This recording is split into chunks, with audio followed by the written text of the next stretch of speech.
least trillion and a half, because it will be needed to get over this huge drawback to the economy at this particular time, and it will have to be pretty flexible as well. And that's all for now. We'll have news again at 9 o'clock. News Talk Weather. Thanks to the AA. To help in these challenging times, we've reduced the cost of our car insurance. Get our lowest price at the AA.ie. Mostly dry tonight with clear spells, but some mist or drizzle is possible over the southwest. Lowest temperatures 2 to 9 degrees. And now you're up to date on News Talk. Off the ball. This is News Talk. All right, I'm delighted to be joined on the line by Olympic medalists and FBD ambassadors Paul and Gary O'Donovan. How are we keeping, lads? Grand all together, boy. But what's the crack with you? How are you? Hanging in there. You're talking to us with thanks to FBD Insurance, who's principal partner to Team Ireland since 2018. Where in the world are ye? We're down here in West Cork, down in Skibbereen. So the finest place to be, we reckon. Are you back in the home house? No, we're in a house just down the road. We're kind of isolating ourselves from the friends and family and staying as far away from everyone as we can to minimise the, follow the guidelines really. Like, they're setting out some good guidelines there, so we're trying to adhere to them the best way we can. But you have each other. Yeah, unfortunately. We're really depending on each other now, I'd say, these days. Yeah, I guess you're well used to spending long periods of time with each other and just in each other's company. Is this even for you a little bit extreme? It isn't too bad. Like, we don't really have a whole pile to do with each other throughout the day. I mean, we'd have the dinner in the evenings and that'd be about it. Paul does his thing there. He'd be working away studying, and I'd be out wandering around the fields looking at the animals and stuff during the day. And it's keeping an eye on nature there, make sure that's following the guidelines. Make sure that's all going well outside in the countryside and looking at the scenery. So we don't really see a whole pile of each other during the day, and stay out of each other's hairs, really. How have you been coping over the last few weeks? How's the mental health been? It's obviously an incredibly stressful time for everybody. Have you been all right? Yeah, grand. I think it suits me down to the ground. Like, I don't like talking to people anyway, and being social and this type of thing. So I don't mind it. And I think Joe Gary'd be saying as well, like, that he kind of realises how little social contact he has just when you be training away full time, that you're just kind of going down to the rowing club and doing your training and coming home and resting up. Like, so it's not been a huge amount different for us. I know it's a bit different now for many other people, but yeah, I think like our lifestyles, it's kind of really made us appreciate how kind of isolated we are within the rowing lifestyle for the most part of the year. And we'd be training hard, we try and go out to the shop as little as possible to conserve energy, and we don't really be going out interacting with too many people. Only the handful you meet at the rowing centre, but you're able to do the training here by ourselves. And it's kind of standard enough. Like, life isn't too different really for us at the minute. So your routine hasn't massively changed, even though you can't go down to the rowing club? Not a lot, no. We're doing a little bit less training than we had been. Like, after they postponed the games, we've taken our foot off the gas a little bit, but we've got some Concept 2 rowing machines here inside in the house. They're probably the best training, one of the best training pieces of equipment in the planet. So we've got some of them there for doing the training morning and evening, well, afternoon and evening, and we've got some weights set up out the back there, some weightlifting equipment, so we're able to chip away at that. And we just maybe see a small, it's kind of business as usual in a way. I've seen a lot of the cyclists are using software where they can sort of race against each other online. Is there a similar sort of rowing community where you can get some sort of competitive edge, or is it just head down and just keep things ticking over for the next year? I've seen things like that. All right, there's some rowers there. They'd be doing Instagram live sessions together and trying to entertain each other. And tis all nice if you want to, but we'd be kind of laying low down here and doing our own. It doesn't really add much benefit, I don't think, like an hour on the rowing machine is an hour on the rowing machine, no matter what technology you have around you. Yeah. Like, we spend nearly all the time over the winter anyway, because the weather's so bad, doing the indoor training here, and a lot of the time we've got different schedules. We end up doing it on our own for the most part, and we get on fine all winter long of every year. And then I don't think there's much point panicking and changing that and feeling like we have to do online training sessions or something like that, just because the rest of the world is in lockdown, when we're able to just kind of do what we usually do. And we find that works for us. And I suppose if some people find something else works for their health, then that's great too, you know. We were talking to Ellen Keane last week, the Paralympian medalist, and she was saying how when the decision was finally taken to push the games back for a year, it was almost a sense of relief because, well, firstly, you didn't want to be going to Tokyo with this virus still hanging over people's heads. And also you didn't want to go to an Olympic or Paralympic Games where maybe not everybody who qualifies could compete if it was at different stages in different countries. What was your feeling like when the word finally came through that 2020 wasn't going to be happening? Yeah, I suppose absolutely, John, was the fairest thing to do. I suppose you can understand people's relief in that a lot of people would have been compromised just through restrictions and also possibly getting the illness themselves and stuff. And you want to go there with a level playing field. But I think, Joe, given the setup we have here, like we kind of found that if they did go ahead, we would have been in pretty good shape ourselves, like to give Joe possibly our best performance. And we don't think we could have been affected by much as others. But I think we're kind of happy now that it will hopefully be fair enough now next year upon the whole world. So that was certainly a good call. So what do you do, Gary? Do you take a break for a couple of weeks, a couple of months, and sort of push yourself back 9-10 months into your training schedule and start to build up all over again? Or did you just keep going the way you were going? Yeah, not really keep going the way we were going. Like the way we were going was pretty insane. It was very, very full on, the training. The program was very regimented. It was intense. It was just hard. Like,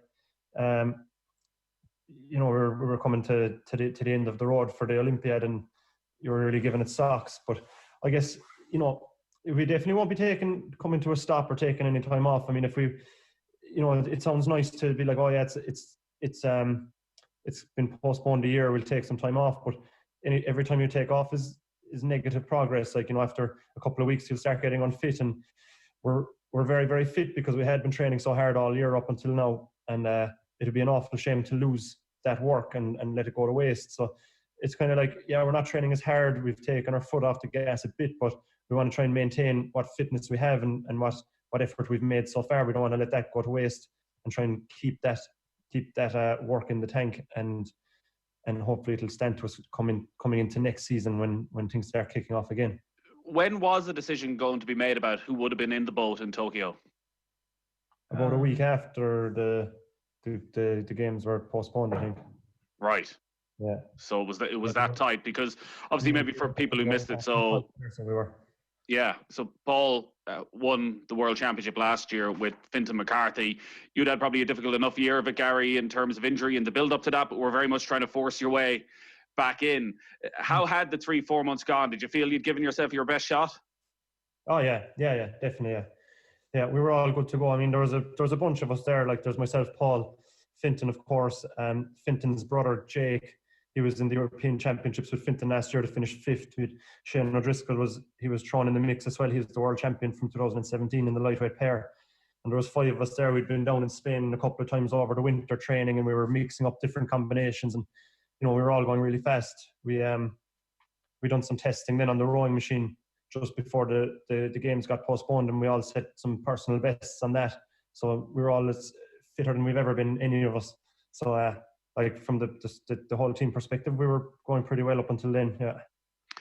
And that final selection process, how would that have happened? Is it a time trial? Is it a feeling that Dominic Casey has? How does the final decision come about as to who ends up in the boat with Paul?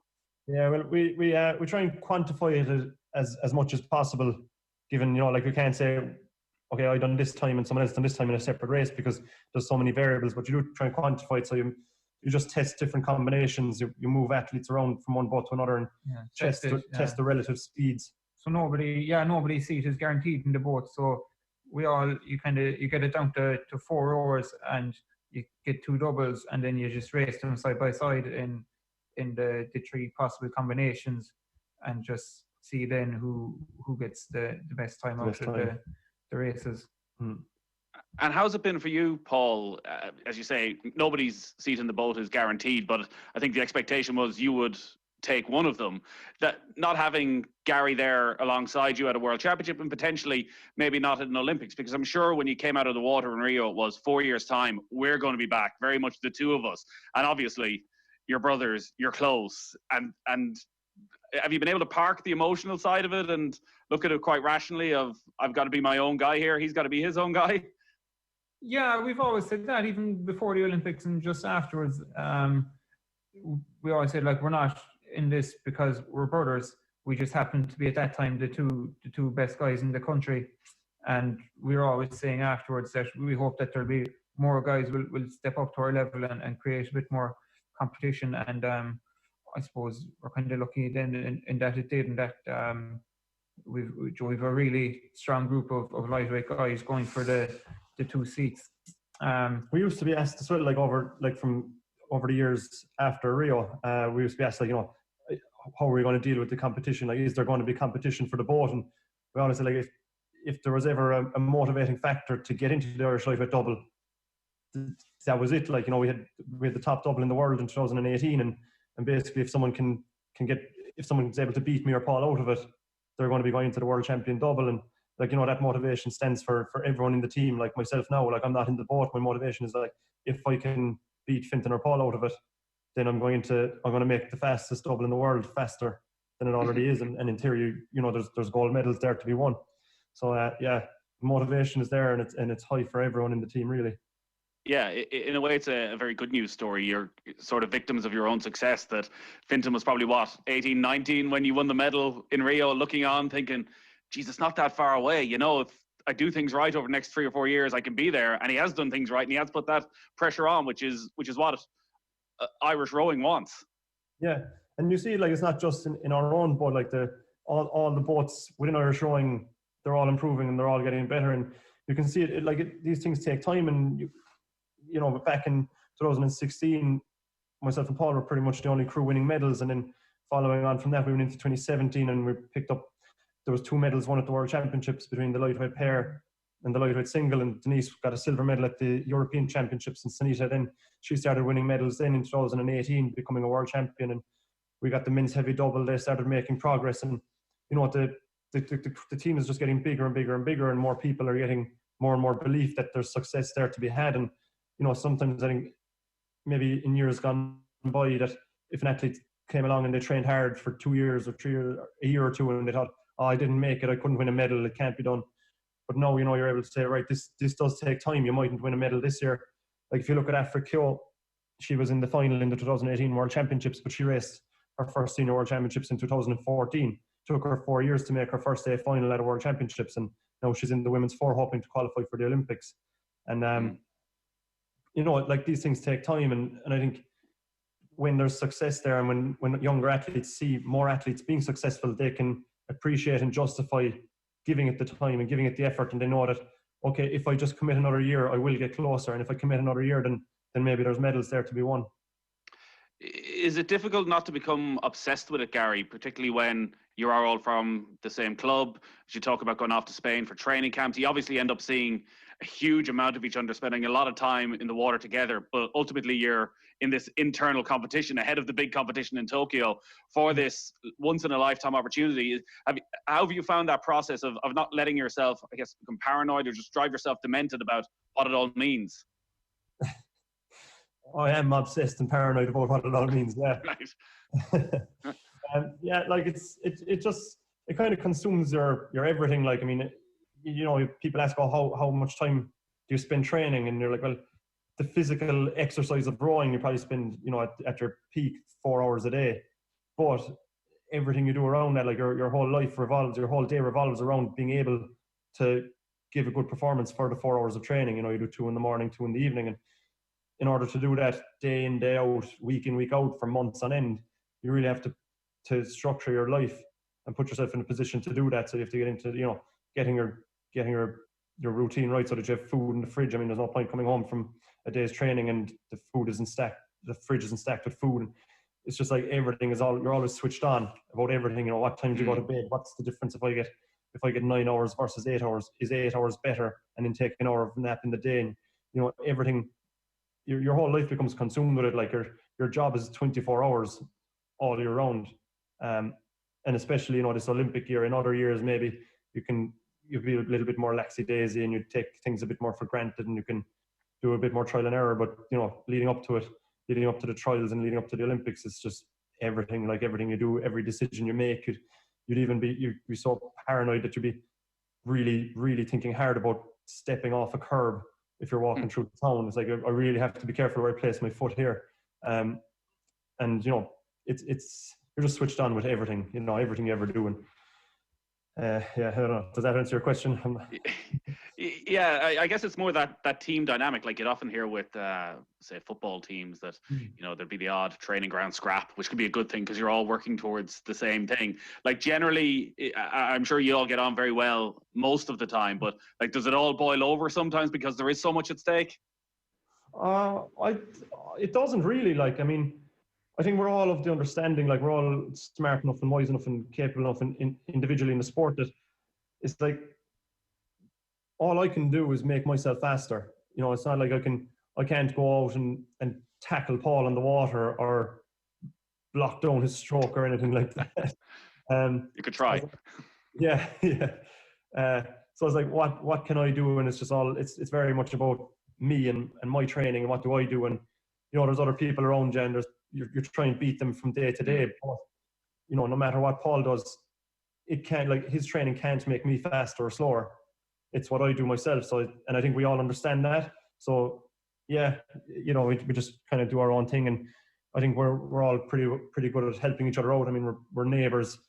Like Shane O'Driscoll there and Fintan and Jake McCarthy, we all live within about 4 kilometres of each other in Skibbereen.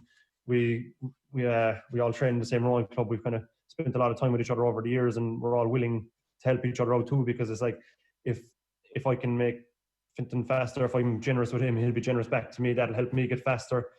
Paul the same, and so on. And ultimately, the boat will be faster. And what we want is the boat to be as fast as it can be come the Olympics. Yeah, so I think we have got a good culture and a good friendship going, and I think nobody's really trying to put another person down because anybody could make the boat. So if I'm there trying to put Gary down or interfere with his training, myself and Gary might end up making the best double, so you don't want to do that. And Gary doesn't want to be trying to interfere with Fintan's training and make him, because Gary and Fintan could end up being the best boat. And we all want our own individual best chance of going to the Olympics or whatever regatta and trying to win that.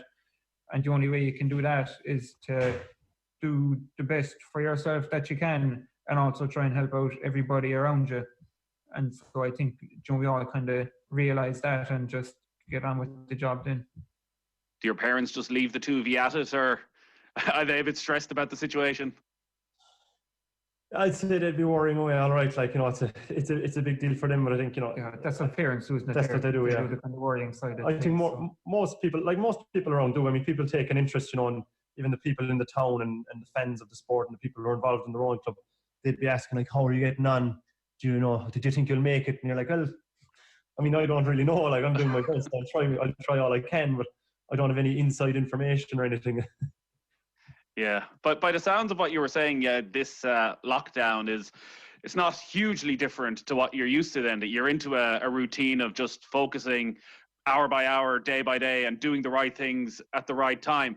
I don't know if there's advice you can give to people then, because I know a lot of people, particularly as more bad news comes out about, you know, no large events, gigs, sporting events, doesn't look like there's going to be really any of them between now and the end of the summer, as to how people try and remain upbeat and try and remain positive over the next few months.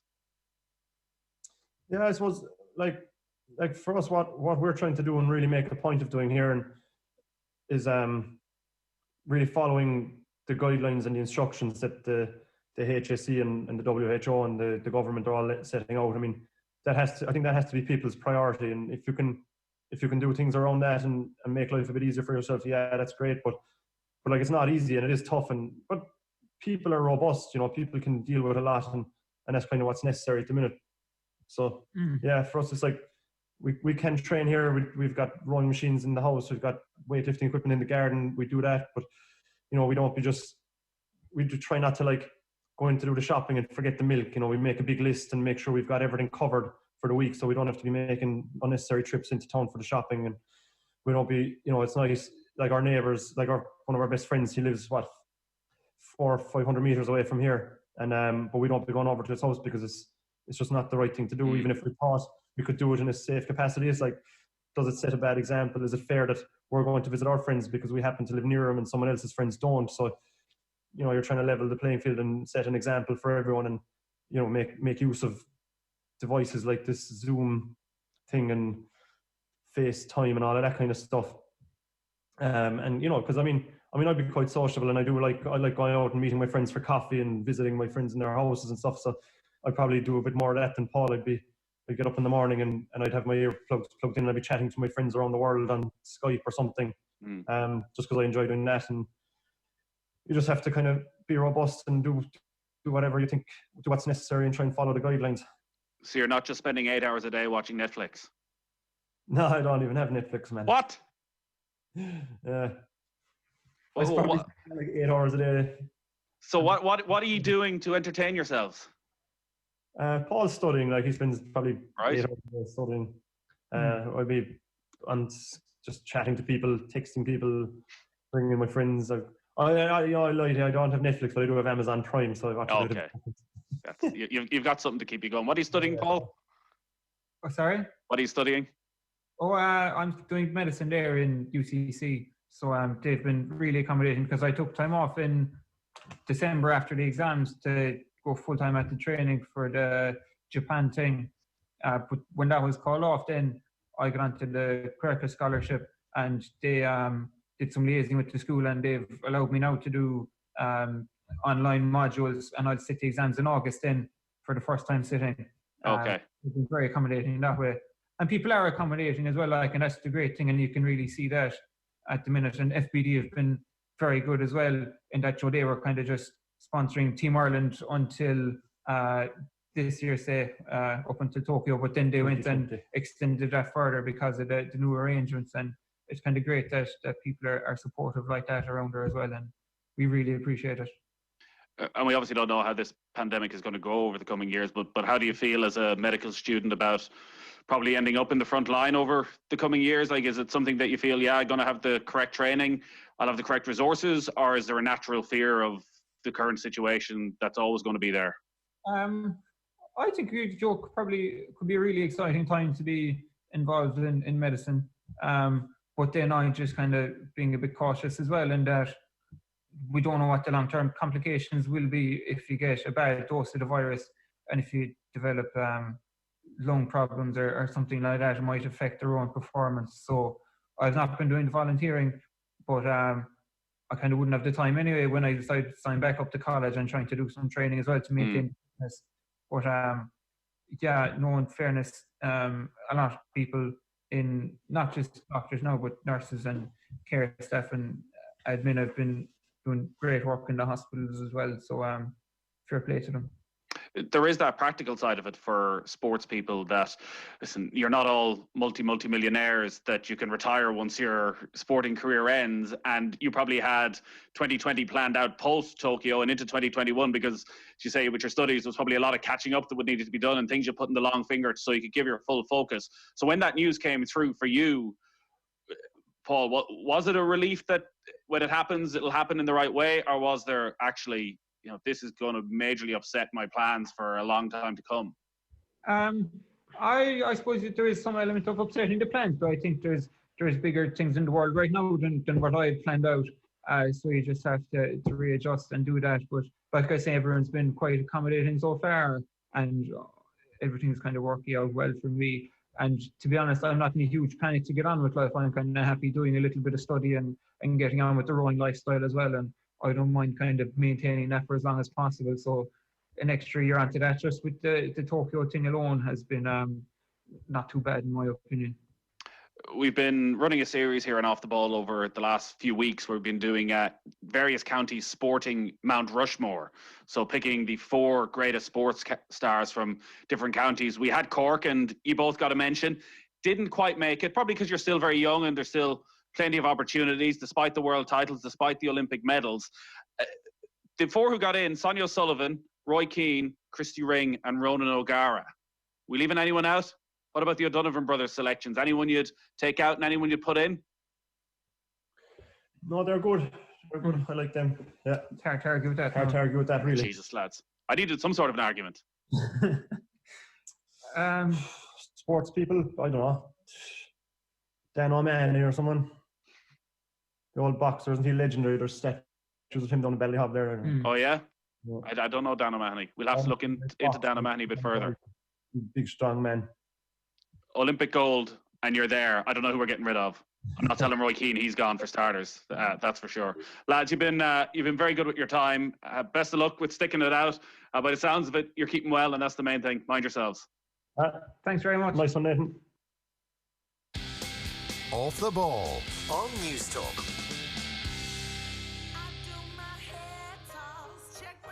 Every day, thousands of people are putting on their uniforms and working hard to get us through this pandemic. And this Friday on News Talk, we want you to join us in supporting our front